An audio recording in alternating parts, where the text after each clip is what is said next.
Mais uma vez é motivo de alegria, né, estar aqui para mais uma vez compartilhar, né, daquilo que Deus fez, tem feito, e para que nós possamos meditar, né,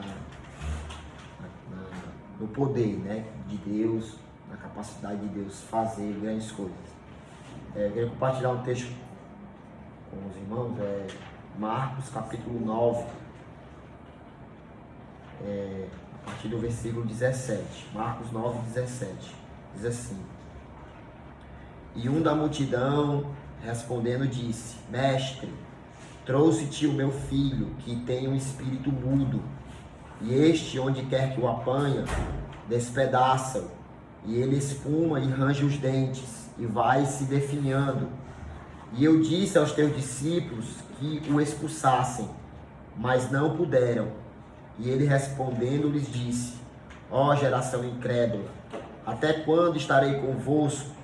Até quando vós sofrereis ainda? Trazei-mo. E trouxeram. E quando ele o viu, logo o espírito o agitou com violência. Então, caindo endemoniado por terra, revolvia-se espumando. E perguntou-lhe o pai dele: Quanto tempo há que lhe sucede isto? E ele disse: Desde a infância. E muitas vezes o tem lançado no fogo e na água para o destruir. Mas se tu podes fazer alguma coisa, tem compaixão de nós e ajuda-nos. E Jesus disse-lhe: Se tu podes crer, tudo é possível ao que crê. E logo o pai do menino, clamando com lágrimas, disse: Eu creio, Senhor, ajuda a minha incredulidade. E Jesus, vendo que a multidão concorria, repreendeu o espírito imundo, dizendo: Espírito mudo e surdo, eu te ordeno, sai dele e não entre mais nele. E ele, clamando e agitando com violência, saiu. Então o menino ficou como morto, de tal maneira que muitos diziam que estava morto. Mas Jesus o tomou pela mão e o ergueu, e ele se levantou. E quando entrou em casa, os seus discípulos lhe perguntaram à parte: Por que não podemos nós expulsar? E ele disse: Esta casta não pode sair com coisa alguma, a não ser com oração e com jejum. Amém. Essa história aqui que nós lemos, ela nos ensina muitas coisas, mas principalmente para aqueles que são pais, né? Porque aqui relata a história de um pai, né, que estava sofrendo muito pelo fato de estar vendo o seu filho, né, naquela situação. O filho dele estava possesso, né, de demônios que tentavam de todas as formas matar aquela criança, né? Aqui, quando relatado, fala que era um jovem, né? Só que quando Jesus pergunta quanto tempo fazia que aquilo acontecia, o pai do menino vai dizer que era desde a infância, ou seja, já fazia muito tempo que aquela criança estava naquela situação. E a Bíblia diz que os demônios jogavam o menino no fogo, jogavam na água para destruí-lo. E o pai daquele menino certamente estava sofrendo muito, né? Porque a gente sabe que quando se trata de filhos, né, talvez os pais até sofram até mais do que os próprios filhos. E certamente esse pai aqui estava sofrendo muito com essa situação, por ver o seu filho naquela situação, né, por certamente tentar de todas as maneiras ajudar o seu filho, fazer com que o seu filho saísse daquela situação sem conseguir. Inclusive o pai do menino pediu até para que os discípulos, né, pudessem ajudar, pudessem fazer alguma coisa, mas os discípulos não puderam. Então, das lições que a gente aprende aqui, que nós vamos falar, para mim, né, que sou pai, a principal lição que eu aprendo aqui é quando o pai do menino relata para Jesus que aquela situação estava acontecendo desde a infância A maior lição que eu aprendo nesse texto, irmãos, é que o diabo, né, ele não vai esperar os meus filhos crescerem para poder investir contra a vida deles, né, para poder tentar se apoderar da mente, da vida deles. Não vão. Ele não vai. Ele vai tentar fazer isso agora, enquanto eles são crianças mesmo, né?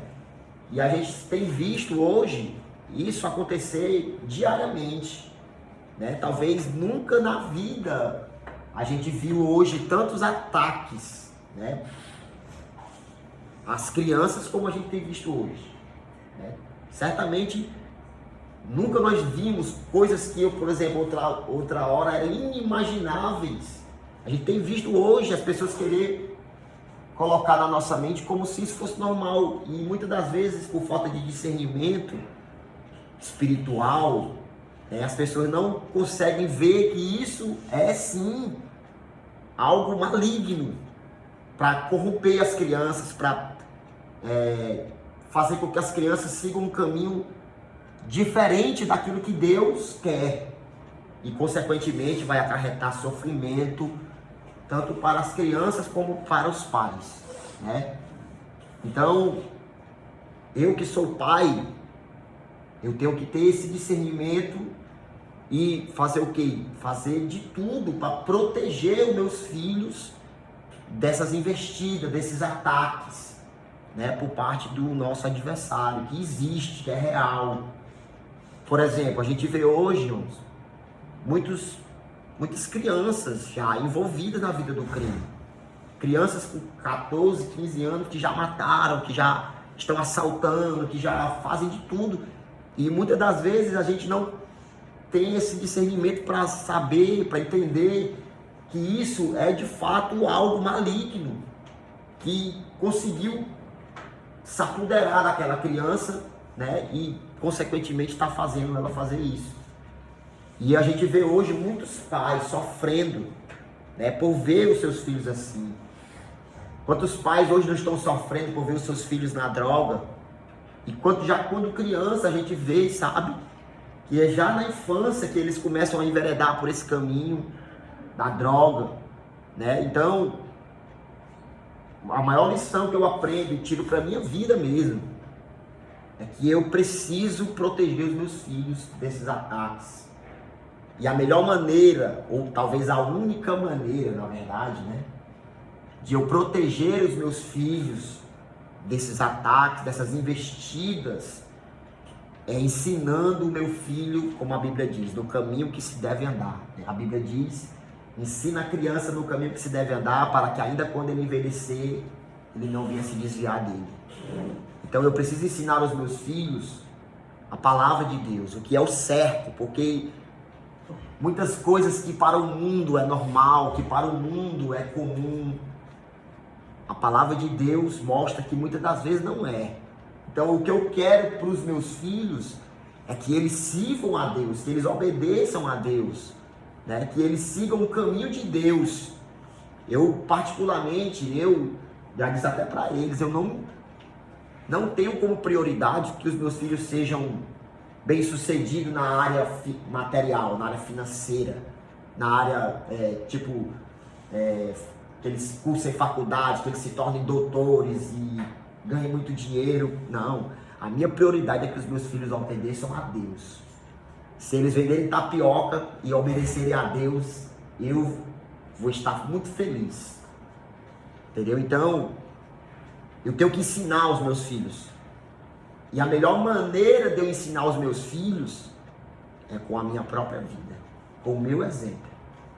Como eu poderia dizer para o meu filho, não faça isso se ele me ver fazendo. Tem um ditado que diz, né? Faça o que eu digo e não faça o que eu faço. Mas na prática, e principalmente se tratando de filhos, isso não funciona. A melhor maneira de eu ensinar o meu filho é ele vendo a minha vida, o meu modo de viver, entendeu? Na vida que eu vivia antes, que eu contei aqui na quarta passada, se eu tivesse continuado naquele caminho, qual exemplo eu poderia estar deixando para eles? Ele aqui, uma certa vez, quando era bebê ainda, eu estava indolando a droga, né? E tinha uma pedra de mármore onde eu indolava a cocaína, né? E alguém me chamou lá fora e ele estava engateando no chão. E eu fui atender quem estava me chamando lá fora. Quando eu voltei, ele estava com as duas mãos em cima, espalhando lá. Eu corri bem ligeiro, peguei ele, lavei a mão dele. Né? Quantas e quantas vezes ele não viu eu e a mãe dele brigando mesmo, de agressão. E ele ficava gritando no berço. Quantas vezes ele não viu a polícia invadindo a minha casa, coisas do tipo. Se eu tivesse seguido esta vida e dissesse para ele, meu filho, eu não quero que você siga essa vida, ia funcionar? Não ia. Ele ia seguir o meu exemplo. Então a melhor maneira de eu ensinar o meu filho é com a minha vida. E hoje eu posso dizer para você que ele não tem visto eu sair dos trilhos, né? Sair do caminho do Senhor, da obediência ao Senhor. E hoje eu posso dizer para ele, e hoje eu posso até dizer, né? E eu quero sim que o meu filho seja como eu sou. Hoje eu posso dizer isso, os três, né? Então, todos nós que estamos aqui, mais uma vez eu digo, a melhor maneira de você ensinar o seu filho no caminho que você deve andar, como a Bíblia diz, é você sendo um exemplo para ele. É a sua vida, através do seu testemunho, da prática, né? Então, essa é a primeira lição que a gente aprende desse texto. O diabo não vai esperar os meus filhos crescerem para poder investir contra a vida dele. Só que esse pai aqui, da Bíblia, que relata esse texto, a Bíblia fala que ele cometeu um erro que muitas vezes eu vejo muitos pais cometerem também. Que é o quê? A gente vê que primeiramente ele não foi até Jesus. Primeiramente ele foi até os discípulos pedir, e os discípulos não puderam ajudar. Inclusive no final do texto a Bíblia diz, o discípulo pergunta por que a gente não conseguiu expulsar o demônio dele, né? Jesus vai falar que aquele casto de demônio só saía com oração e com jejum. Então, quando ele vai primeiramente até os discípulos, né? Isso é um erro que eu vejo muitas vezes as pessoas cometendo. Por exemplo, existe alguém que pode resolver todas as coisas, que pode mudar aquilo que é para muitos impossível, que esse alguém é Jesus Cristo. Só que muitas das vezes ele é a última pessoa a ser procurado. Às vezes as pessoas tentam, por exemplo, tem pais que acham que pagando uma casa de recuperação para que a pessoa possa ir lá se tratar vai mudar. Tem pais que acham que levando na rezadeira vai mudar, ou que, por exemplo, quando a pessoa for presa, né, se ele for preso, quando sair vai mudar. Muda não. Quem pode mudar a vida do homem de verdade é Jesus Cristo, só Ele pode mudar. E muitas das vezes eu vejo pais cometendo o mesmo erro desse pai aqui, recorre a tantos meios, a tantos métodos, sendo que o método que resolve de verdade, ele é a última pessoa a ser procurada. Eu louvo a Deus, irmãos, porque os meus pais, eles entenderam isso, né? Na vida que eu vivi, os meus pais não me ensinaram no caminho que se deve andar, porque os meus pais não eram crentes quando eu era criança. Quando meu pai se converteu, se reconciliou, na verdade, e a minha mãe foi junto com ele, aceitou, eu já tinha 14, 13 anos, ou seja, a minha infância todinha foi no mundo, aprendendo coisas erradas. Então, quando eles se converteram, já era tarde, já não tinha mais como eu obedecer aquilo que eles queriam, né? Então, quando eu entrei nessa vida do crime, mas, né, graças a Deus, que os meus pais, dessa vez agora, não recorreram a outros meios, a outros métodos. Meus pais recorreram àquele que pode mudar a vida de verdade, aquele que pode recuperar o irrecuperável, que pode fazer o impossível acontecer.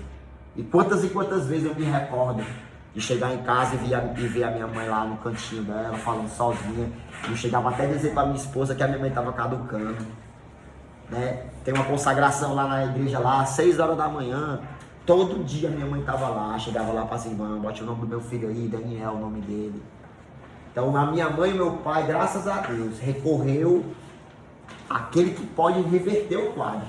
Minha mãe não foi atrás de outro canto, nem meu pai. Né? Meu pai e minha mãe dobrou o joelho e creu que a oração, que Deus estava ouvindo a oração deles e que Deus podia fazer alguma coisa. E está aqui a prova que o negócio funciona. E funciona de verdade. Eu sou a prova viva de que funciona, irmãos. A oração, se a oração não resolver, não tem quem resolva. Se Jesus não resolver, não tem quem resolva.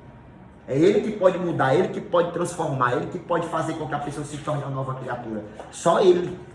Não existe outro santo, não existe outro meio nem meta. É só Jesus que pode mudar a vida do homem. E graças a Deus, meus pais recorreram ao método que de fato funciona. Né? E na vida desse menino aqui, a Bíblia diz que quando Jesus expulsa o demônio que havia nele, ele caiu e ficou como morto, a ponto de todo mundo achar que ele estava morto. Ou seja, todo mundo olhava e dizia, acabou, não tem mais jeito não. Só que a Bíblia diz que Jesus pegou ele pela mão e levantou ele. Né? Assim ele fez na minha vida também. Todos diziam que não tinha mais jeito, todos diziam que o meu fim ia ser a cadeia ou o cemitério. Mas Jesus, ele gosta de pegar casos assim, que é para mostrar para todo mundo que ele pode fazer todas as coisas. Inclusive quando o pai do menino fala assim, Senhor, está aqui o meu filho, tem compaixão de nós e ajuda. A resposta de Jesus para o pai dele foi, se tu crê, tudo é possível ao que crê. Tudo, não é algumas coisas, é tudo. Se você crê, ele pode fazer aquilo que ninguém acredita. Se você crê, ele pode recuperar o irrecuperável, ele pode curar a doença que o médico disse que não tem mais jeito. Se você crê, ele pode, de verdade, fazer todas as coisas, porque ele é poderoso para fazer. Né? Então, quando Jesus pega aquele menino e bota ele de pé, eu vejo que essa palavra ela se cumpriu na vida daquela criança. Né? Jesus colocou ele de pé para mostrar para todo mundo que dizia, talvez olhou aquele menino deitado no chão e dizia que não tinha mais jeito, que ele de fato faz, que ele de fato pode, e que verdadeiramente quando ele disse que tudo é possível ao que crê, era aquilo que ele estava dizendo era verdade. Então, a Bíblia diz que quando ele colocou a criança de pé, aí veio os discípulos e perguntaram, por que a gente não conseguiu? Porque na verdade naquela época ali os discípulos não eram convertidos ainda, eles estavam caminhando com Jesus, mas não eram convertidos. Né? Então, quando Jesus fala assim, que essa caixa só pode sair se for com oração e com jejum. O que Jesus está nos ensinando também é que aqui se trata de algo espiritual. E só algo espiritual é que pode mudar. Como eu disse naquele dia, eu volto a dizer. Por exemplo, esses jovens que estão aí nessa vida aí, é algo espiritual. Eles podem levar a pia da polícia, pode ir preso, pode levar tiro, pode fazer o que for. Não muda. Só quem pode mudar de verdade, que pode transformar de verdade, é Jesus Cristo. É uma vida consagrada a Deus. E como eu disse para vocês, eu sou a prova viva disso. E tudo isso aí eu já passei, já fui preso, já apanhei da polícia, já sofri acidente, tudo. Nada mudou. Quem foi que mudou? Foi quando Jesus entrou na história. Quando Jesus entrou na história, eu posso dizer como esse relato aqui, né? Ele me tomou pela mão e me colocou de pé e mostrou para todo mundo que de fato, quando a gente crê, tudo é possível ao que crê. Né? Hoje eu moro no mesmo bairro, né? Eu tinha vários inimigos, né? Eu moro no mesmo bairro, trabalho lá, moro lá. E todo mundo lá que me conheceu, né, tem visto que verdadeiramente, como a Bíblia diz, né, o Evangelho é o poder de Deus para a salvação de todo aquele que crê. Eu digo para vocês, ó, eu conheço muitos outros que têm a mesma história minha, que viviam essa vida e Jesus mudou, transformou de verdade. E sinceramente falando, eu não conheço nenhum outro método, nem meio, nem religião que faz isso na vida do homem, que fez isso. Eu não conheço. Não sei se vocês conhecem, mas eu não conheço. Não conheço ninguém que foi para determinada religião, que vivia uma vida como eu vivia e foi para determinada religião e teve essa transformação. Não conheço. Mas eu conheço muitos, não são poucos, muitos, que eram até pior do que eu. E tiveram um encontro com Jesus e de fato tiveram a sua vida transformada. Então, digo para vocês mais uma vez, né? Não sei qual é a causa que vocês têm, talvez seja até impossível, mas Jesus disse, se você crê, tudo é possível ao que crê. Pode ser até alguém que você conheça, né, que vive essa vida que talvez muitos digam que não tem mais jeito. Tem jeito sim. Se ele tiver um encontro com Jesus, ele muda de verdade, né? E como eu falei da outra vez e volto a falar, todos precisam ter um encontro com Jesus. Quando eu disse que essa criança aqui, desde a infância, né, que o diabo se apoderou dele, isso na verdade, a Bíblia mostra claramente que a criança já nasce corrompida. A criança já nasce com essa natureza pecaminosa.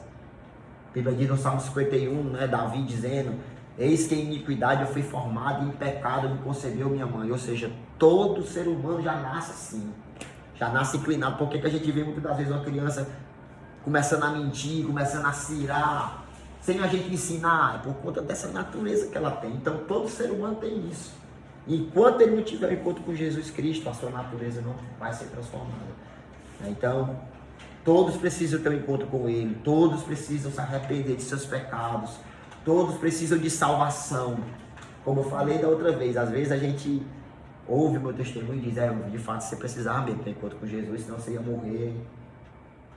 Mas no final da história, não vai ter bandido, nem cidadão, nem aquele que vive na alta sociedade, nem aquele que vive na periferia. No final da história vai existir salvos e condenados, aqueles que tiveram encontro com Jesus e aqueles que não tiveram. Então, mais uma vez, eu digo para vocês que ainda não tiveram, eu sei, conheço aqueles que vocês estão aqui, mas se você não teve ainda um encontro com Jesus Cristo, né, tenha o quanto antes, né, porque a gente sabe que o dia de amanhã pertence a Deus. Amém? Então, mais uma vez, eu agradeço aqui minha oportunidade, né? Que Deus abençoe a todos vocês, em nome de Jesus. Amém.